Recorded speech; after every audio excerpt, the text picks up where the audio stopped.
From the studios of Cue Ball Media in New York, this is the Create Your New Normal podcast.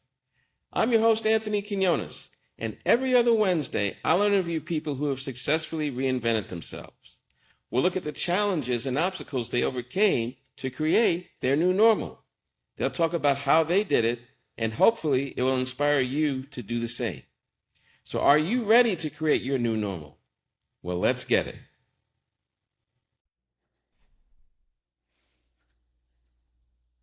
This is the Create Your New Normal podcast, episode number 1, the first show, the inaugural show, the history-making show.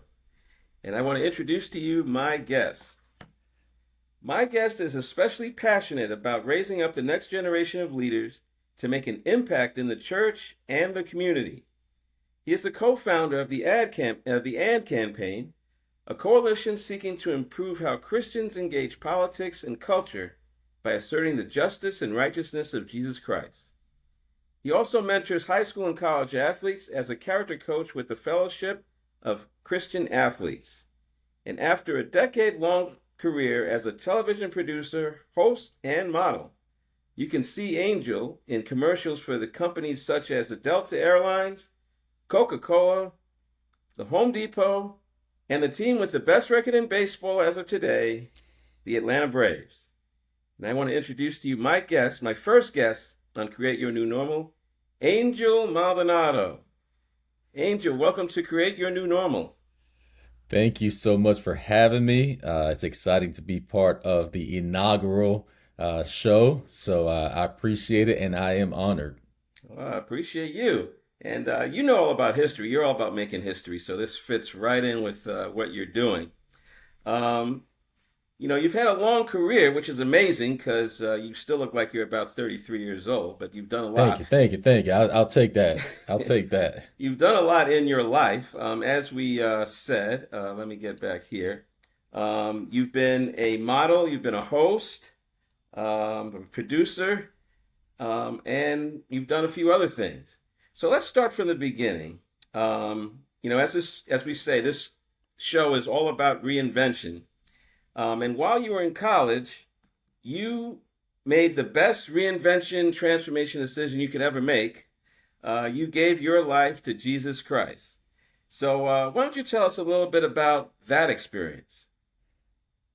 Yeah, you're absolutely right. That is the definition of becoming a disciple of Jesus. It is reinventing ourselves to be more like Him. So I appreciate that connection. Yeah, I grew up going to church on and off. My mom did the best she could in teaching me about loving Jesus, but I was very rebellious as a young man and just did what I wanted to do in the world, what I saw on TV, what I heard on the radio.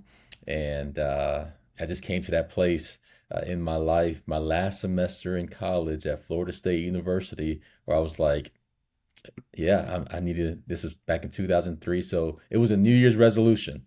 I was about to Hmm. graduate. It was a new year. There's going to be a new season once I graduated. And I did not want to continue the lifestyle that I was living because I was suffering the consequences of that. And that's the shame, that's the guilt, that's the ways I hurt people around me because of my sin and my selfishness, right? Hmm. And so I got to the point where I was just started seeking God, like, if you are real. I had gone to church and I went to a lot of different churches and I wanted to know the God of the Bible. I wanted to know the one and true, real God. Um, and so uh, my my wife actually invited me out to church. Hmm. So she was a fellow student, a classmate in marketing class for at Florida State, and she invited me out to church, and went out to church, met other young men, college students uh, that knew the Bible and were willing to teach me the Bible and were willing and able to do the best they could to answer my questions because I was always a why kid. I didn't want to take anything for face value, especially not religion, not Yeah. Christianity, not something so serious. I just wasn't a go with the flow type of guy. So the fact that they could Mhm. sit there, listen to me, listen to my life, and help me um, understand and then apply it, it was life changing. And so yeah, I became a Christian. I was baptized March 29th of 2003 How about in that? the turn of the century. There you go. And your life has never been the same, right? That's how it's supposed to work, right? You come to Jesus, Absolutely. and that's the ultimate transformation. I have a similar story. It's kind of like that, where um, you really want to know what the answers are. You want to know what's up, and it was just the sincerity of the men that I came around. I mean, obviously nobody's perfect, nobody knows everything, but just seeing how serious they are, how sincere they were about doing the right thing. Because so much of religion is, about talking about God and then living some other way, right? So, seeing people's life and doctrine match up was really eye-opening for me. And once I saw what I needed to do, like you, I gave my life, and that's the transformation that beats all transformations. Um, And I would say in many ways, God helped me become who He initially created me to be in the first place. I felt like I had left that, right? And so a lot of mhm. following Jesus and that repentance and restoration, all of that, in many ways, I was able to find myself again. Hmm. So it's interesting on that concept of reinventing myself. It was almost like I went back to who I was supposed to be initially. Yeah, yeah, exactly. So it was the end of college when you gave your life to Jesus. And so, at the end of college, you start a career, right? So you went into producing and modeling. Why don't you share a little bit about those two areas as a producer and as a model? Yeah, so I graduated with a sports management degree. And so I was working with the athletic department at Florida State and got an internship doing sports information, which was basically media relations for sports. Hmm. And so I was around journalists, news media. And so after I graduated, there was not an opportunity for me to work full time with the school and continue that. And so Hmm. I said, okay, well, let me try the media side, and went into the phone book, the yellow pages, the good old yellow pages. Uh-huh. Looked What's at all the that? production. What's that exactly? It was a list of everything you need to know, all the phone Uh-huh. numbers that you needed in life. But I looked up production companies and news outlets and went down the list and started calling. And so I had no experience at all. But I was hungry. I went after it, um, and started producing a 5 p.m. News show as an associate producer, Hmm. part-time gig. And I learned everything on the job. Everything on Right. the job. I just talked the news director into giving me an opportunity. I told him I'm a quick learner. He would not. Uh, it wouldn't be a mistake. It would not be a mistake if he hired me. I would make him proud. I mean, I pitched it to him. The first time I interviewed, I didn't get the job, Hmm. and he said there may be something else lined up, and that's when I gave him. I still to this day don't know exactly what I said, but I know I gave him everything I had in me to try to get that job. He called back a couple weeks later, gave me an opportunity, and I learned everything on the job shortly after that. So I just started, once I was in, I started applying to every position that came open. And he would pull me in. He's like, "You're not qualified to be a reporter. You can't be a videographer. You don't have the qualifications or the experience." I'm like, "But I will learn." And so he gave me opportunities to learn while I was working. I would learn the different departments and skills, that kind of Hmm. thing. And so I ended up getting a job as a producer for the morning show, which meant I was working overnights, Hmm. and that was tough. That was tough. But learned a lot. Learned a lot. Then I moved to Atlanta with my wife. We were getting married, and so got a job up here in Atlanta for the NBC station 11 Alive in Atlanta. I was the youngest producer in the station. I was 22 years old. I'll never forget, you know, being in the elevator and looking down at the carpet and seeing the peacocks, Hmm. the NBC peacocks, and I was like, "Wow, God, this is you. This is you that's giving me this opportunity." So I spent about 10 years on and off at 11 Alive and starting different shows. So I started a UPN News at 10. Hmm. That's before the 10 o'clock news really became something. Now there's 9 o'clock news, but Hmm. we were a little too early at that time, and the show got canceled after about a year. Oh, But then they gave me an opportunity to start another show called Atlanta and Company, which is still on today, which is a lifestyle nice. show Monday through Friday. And then um, after that, I went into the ministry, but they called me back, said, "Hey, we're starting a technology show. Would you come back and help us get that going?" And so I got to help with that as well. Hmm.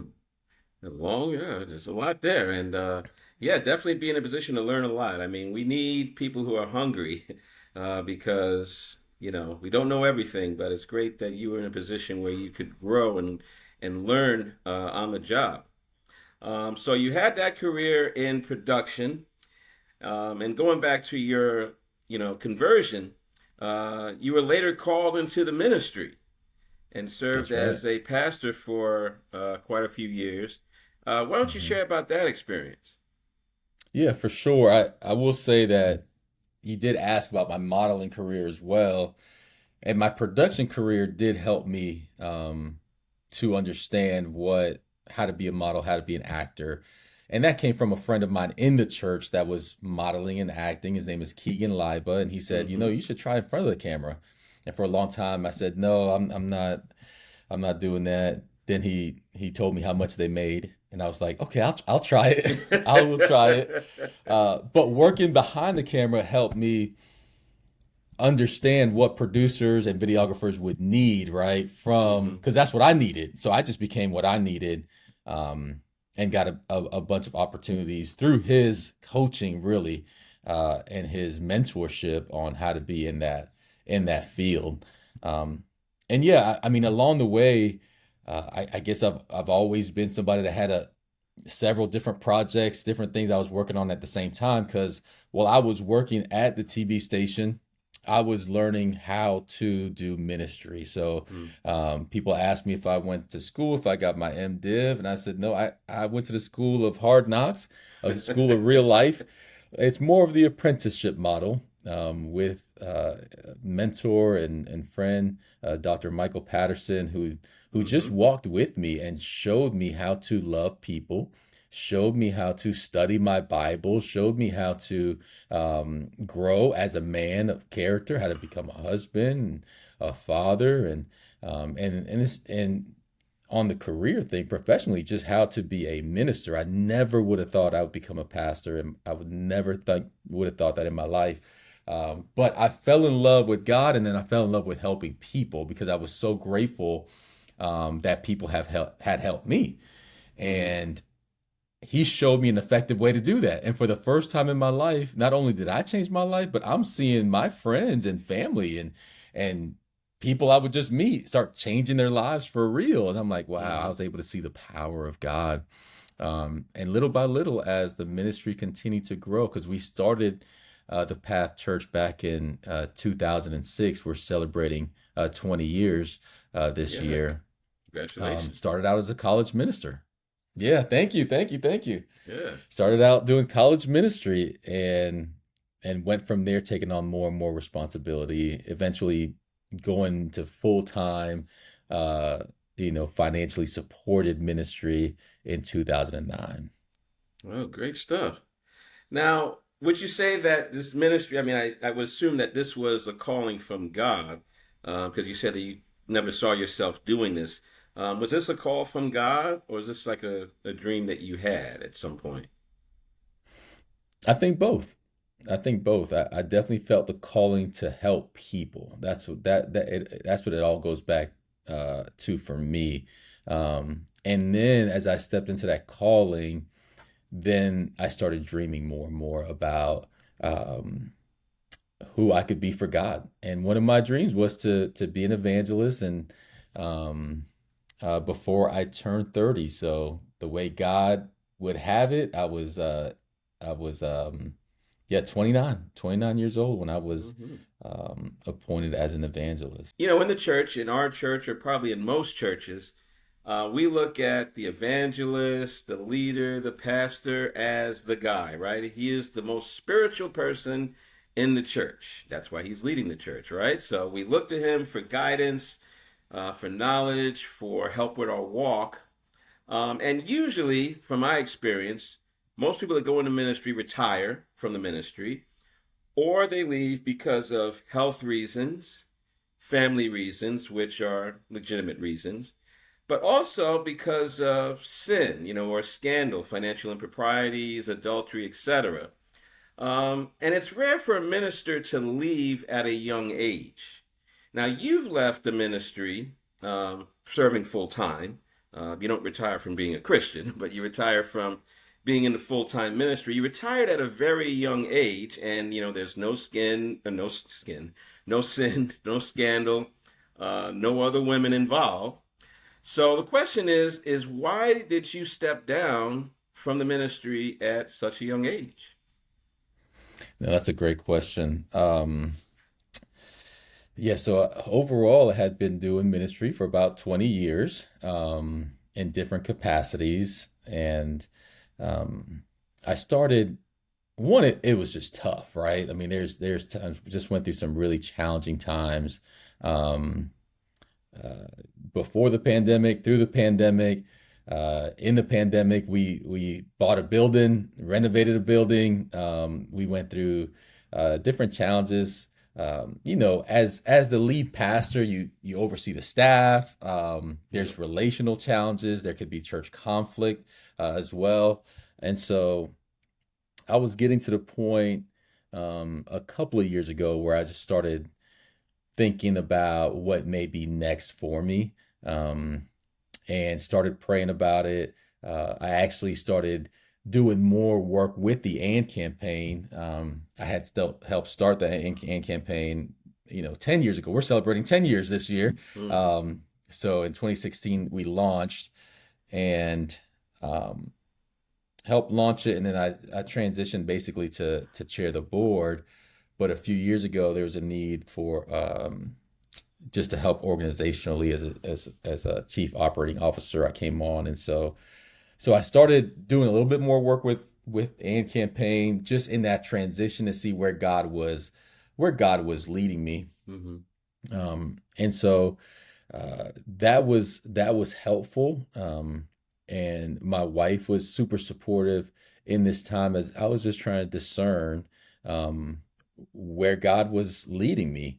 The thing for me was that I never wanted to leave the church in a place of like transition or as it's during challenging times. Like that's Right. why I could never leave, whether the church had conflict and a split or the pandemic. Like I'm just not built like that, right? I'm just Right. not built to just walk away in hard times. I'm like, I want to see it through. And we were actually in the process of launching a church as well. And so we launched that church in last year in January. Mm-hmm. And that was launching a church is in itself, right? A ton of transition, Yep. sacrifice, dreaming. There's challenges that are involved, as a group of people are going and starting a church somewhere else, right? And so interpersonal challenges that came up in that process. Ultimately, the church launch was successful, and I felt like we're at a good place. We're at a good place. This is a good time Yep. for me to step aside. I also, in asking God for clarity, there's a direction the church was going, especially with the land that we have. And we are dreaming still about how to use that land, building it out as a community center and hub and making a difference that way. And I remember we went on a site visit, and the pastor running this church, larger church, had student housing, Mm-hmm. had like a little restaurant in the church, had a gym, had a daycare, like all the things we want to do, like be a hub for the community. Yeah. He had it. And I'll never forget going on that site visit, and I was like, I don't want to run this.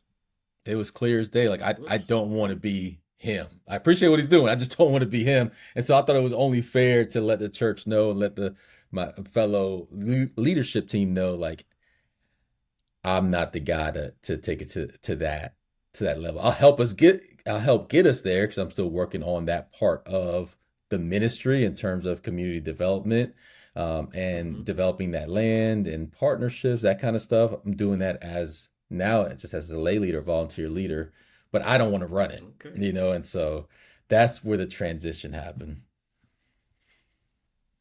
Hmm. Yeah, and it takes a great deal of humility to do that. As we talk about transformation, obviously we need to transform ourselves, but we're also transforming people in many cases, Right. especially in a church with, members, communities, etc. And it takes a lot to leave and make a decision to make sure that you don't leave in a tough time. Because it's very easy to just move on. Like you could have moved to Louisiana, Texas, gone somewhere and just left the church. I mean, it's up to y'all now. I'm gone. But the fact that you would make sure that it's in good position to leave, and also um, leaving a position in a church is also a humbling experience because not everybody wants to step down because, in many cases, a church leader is a position of shine. And you're up there, you're being told you're doing a great job all the time, and that can be intoxicating. So the fact that, you're thinking forward, you're forward thinking, thinking about the next generation, and making sure that the right person is leading. And if it's not me, I'm going to see that it's somebody else. So transformation is not just about us, but it's about other people. So I commend you for that example. I think part of that too, I appreciate that. I think part of that too is thinking about my family, right? Like my daughters are at a crucial time in their lives, Mm-hmm. 14 and 11.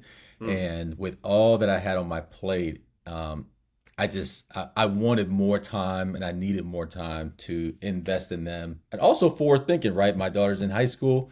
So to your point, I'm like, yeah, these next 4 years are precious, right? For my Yeah. oldest daughter and then my youngest daughter as well. Coming up after her. And so that was a big part of my decision too. I love coaching, my daughter. I love having, some weekends available, now, Mm-hmm. to be able to spend more time and invest. And God blessed it. Actually, I stepped down early August of last year. And then in December, my oldest daughter, Layla, got baptized. She became a Christian. Wow. And Congratulations. that to me, yeah, Terrific. that was awesome. Yeah, so exciting, right?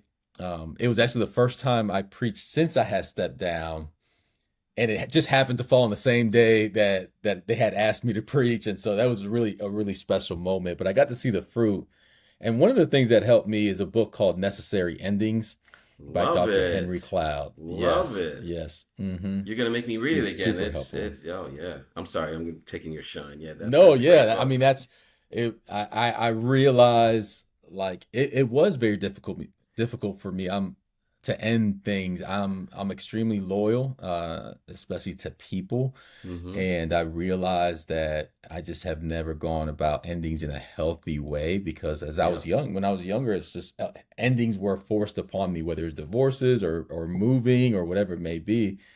Um, and so exploring that really helped me out. Like how do you end things the right way? Mm-hmm. Yeah, I got to put that in the show notes. Necessary Endings. You got to read that book. Yeah, because it talks about pretty much what it says. You have to end things. You have to end things to move forward. And sometimes, I mean, I'm the same way. It's very, very tough to end things. And so there's a way to do it. There's a process, and that book definitely helps with that.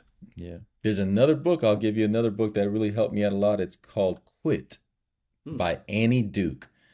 And her premise is that, you know, especially American cultures never quit. Always stick it out. Yep. You got to be resilient.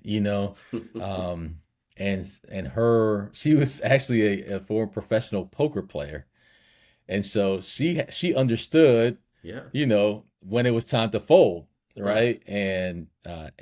And so it's a really good book about this kind of the same thing, that it's not always a bad thing to quit things, to Right. end things.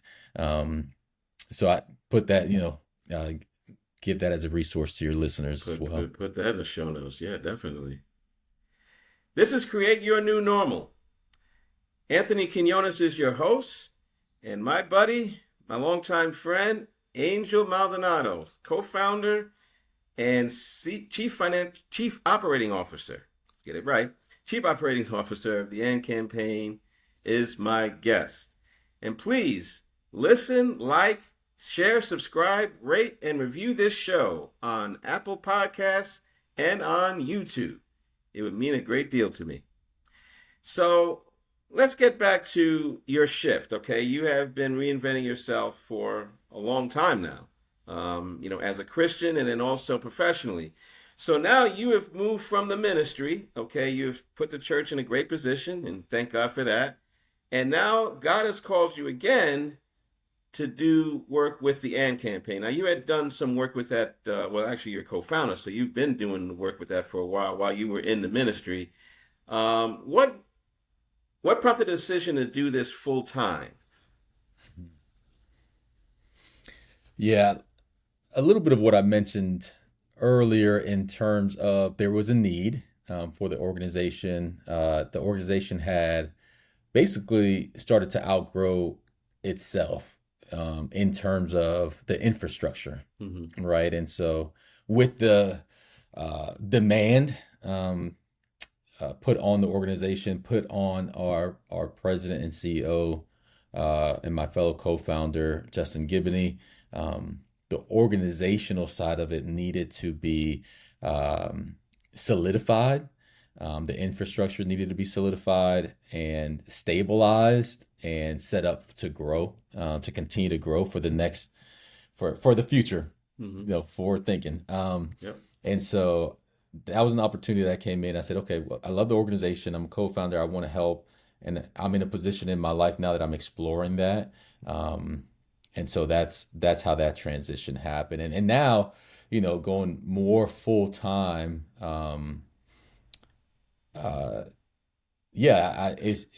as I got in and started, working on the staff and working on systems and procedures and policies, all those things to stabilize the organization. And at the same time, able to see the fruit of it, right? And so our staff is growing, our impact is growing, and so I'm excited about what's happening now and what's to come. All right, great.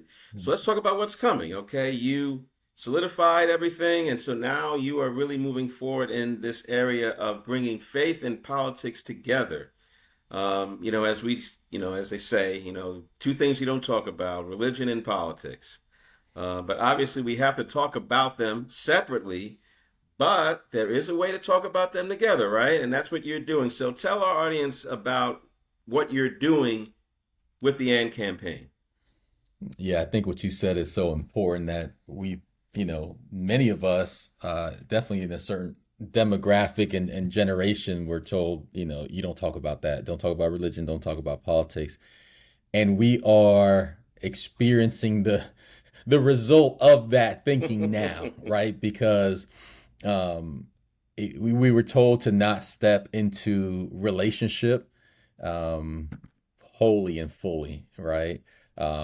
As opposed to a better way, which is learning how to talk about it, learning how to be understanding, learning how to be curious about where other people stand, and doing it in a more healthy way, right?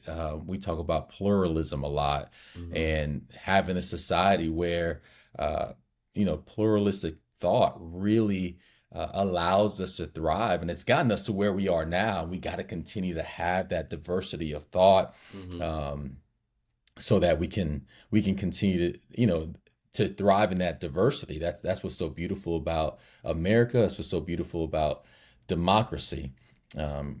Faith, I think, has to. We just cannot leave faith at the doorstep of politics, right? I mean, if our faith is what we say it is, which is the most important thing in our life, our relationship with God, then that should help direct our politics, our like the policies that are important to us. It should help direct how we go about engaging um, in the public square and engage civically, right? So, Mm.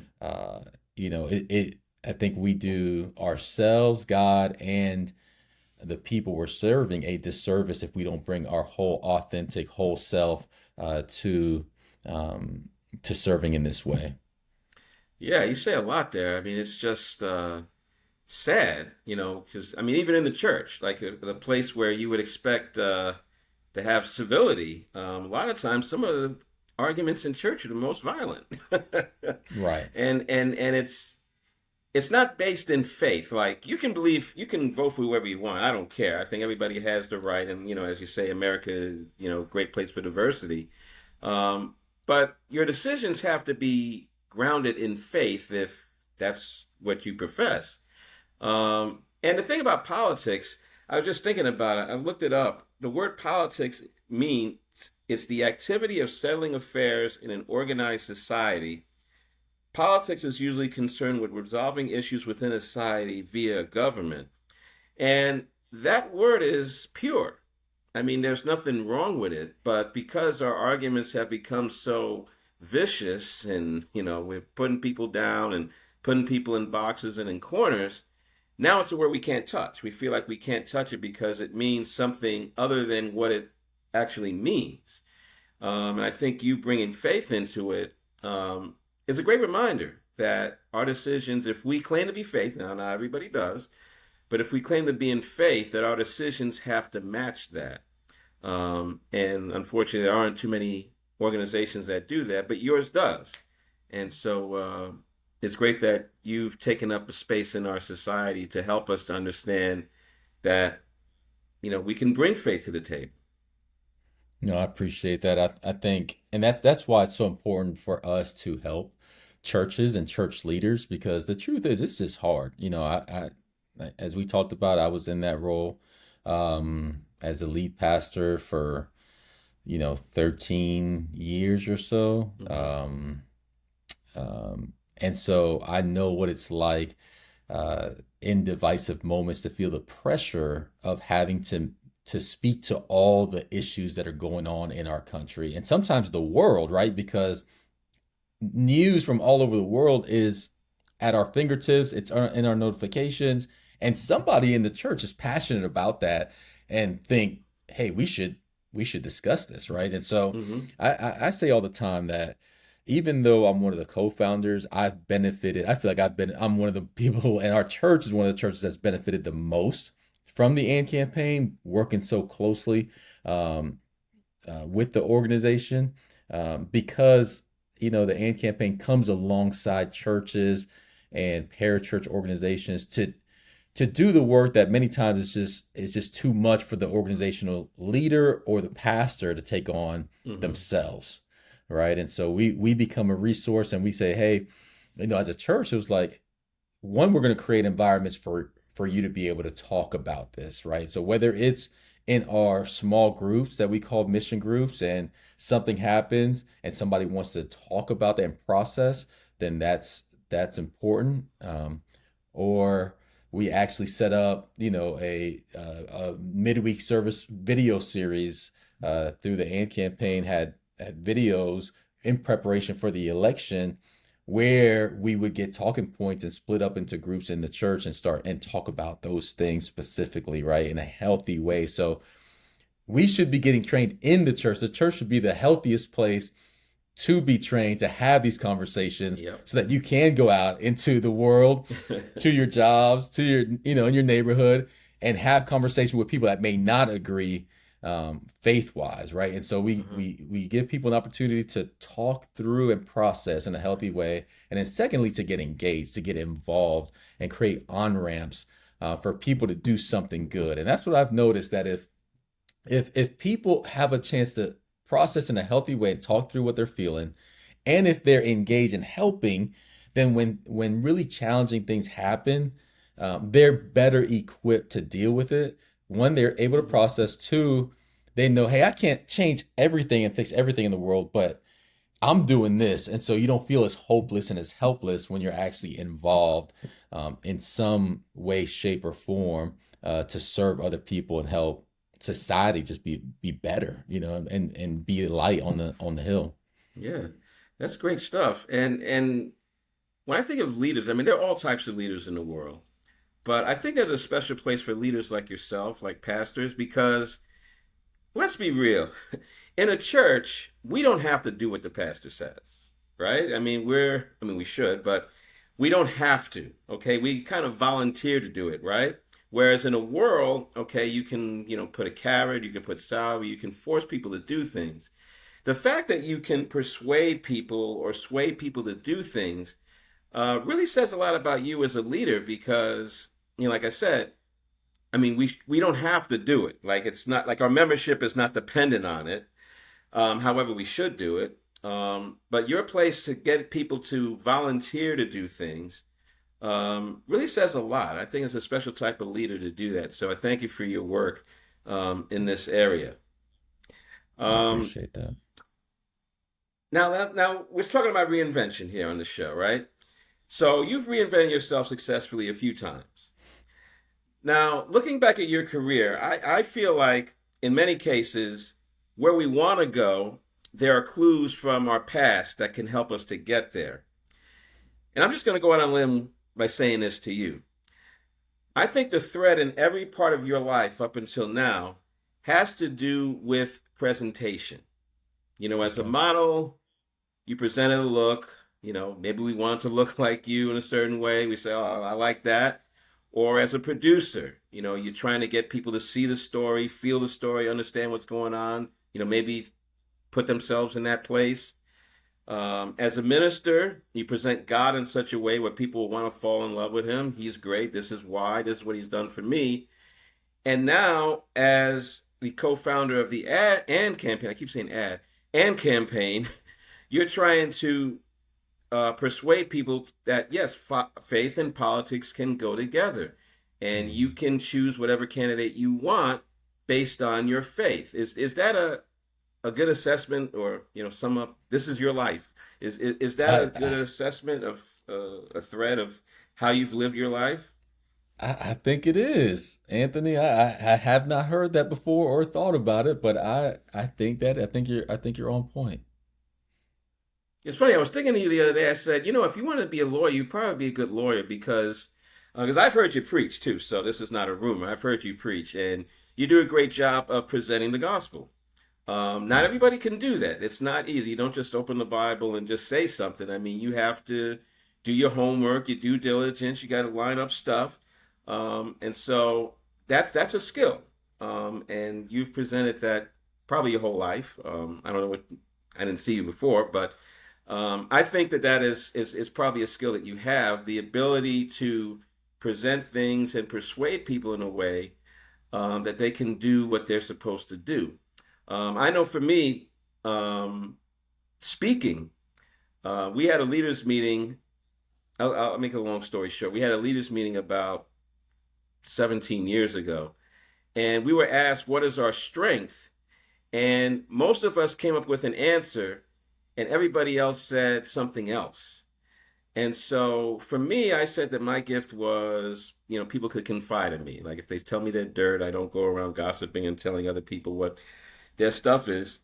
And a couple of people said that I have the gift of insight, the gift of intuition. And I had heard that a couple of times before. And it was one of those gifts where, I don't know if everybody told you that you're good at something and it's kind of like, amen, thank you, but all right, and then you just kind of, Right. you know, and a lot of that comes from, false humility. You feel like, okay, well, if I say I'm good, then that's bragging. But, um, I really had to come to grips with that, that this is something that I have.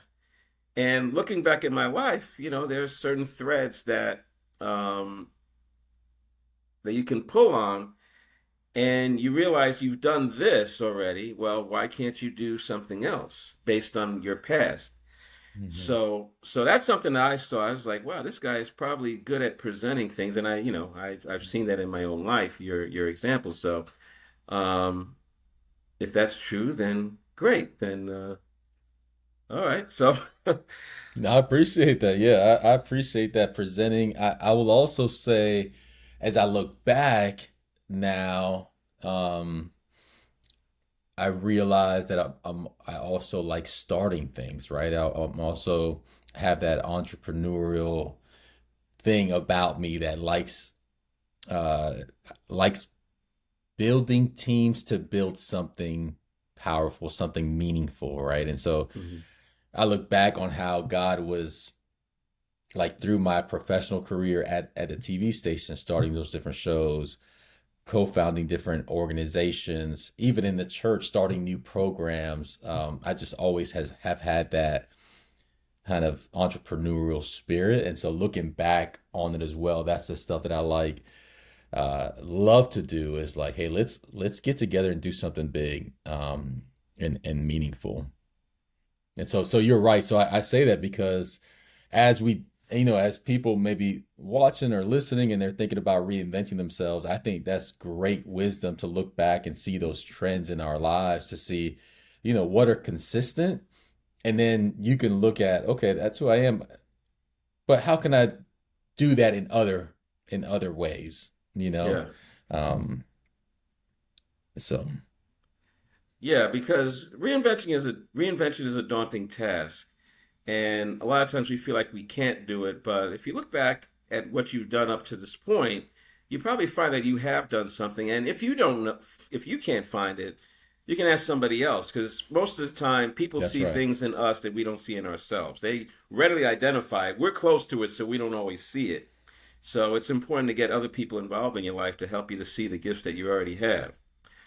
That's a So really good point. so, in terms of reinvention, thanks, and your startup mentality, my next question is, what's next for Angel Maldonado? Uh, Hey, I'm asking myself the same question. Uh Right huh. now, I am doing my best to be in the moment, to take this season, like I said, to focus on my family. And I think for the first time, really giving myself time and space without having to jump into something else. And I still have my hands full, whether it is the AND campaign or um, and I mean, I will say with the church and our development project, the Reimagine project, that's something that is in the beginning stages. But it's been, you know, it's been over 2 years that where we started talking to the community about what's needed in the neighborhood and started just like just building that process. And so that's definitely something that I hope to get. Um, Off the ground here in the next few years where we can really leverage the land that God has given us, to benefit the community. And then, like I said, coaching, you know, girls softball. I never knew that would be a passion of mine. I've always loved sports. As I told you, sports management was my Yep. major. I come from a family of everybody's involved in sports, but 10 and 11-year-old girls softball. That's I love our team. Georgia Force, watch out now. Uh oh. All right. We'll be on the lookout for that.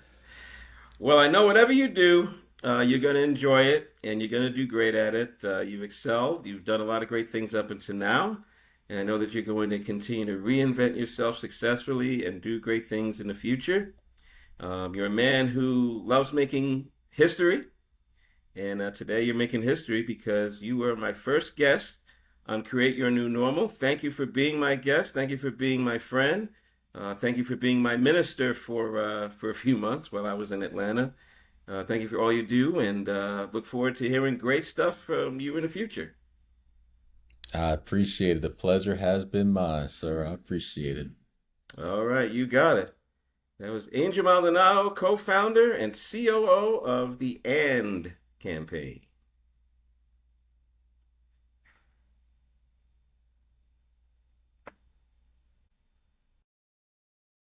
Well, I hope you enjoyed this episode of Create Your New Normal. And don't forget to listen, like, share, subscribe, rate, and review this show on Apple Podcasts and on YouTube. And for more information on how to create your new normal, Visit createyournewnormal.com, where you can learn how to reinvent yourself on your terms, not someone else's. That's createyournewnormal.com. Well, that's all for now. And until next time, I'm your host, Anthony Quinones, inspiring you to create your new normal. Take care and God bless.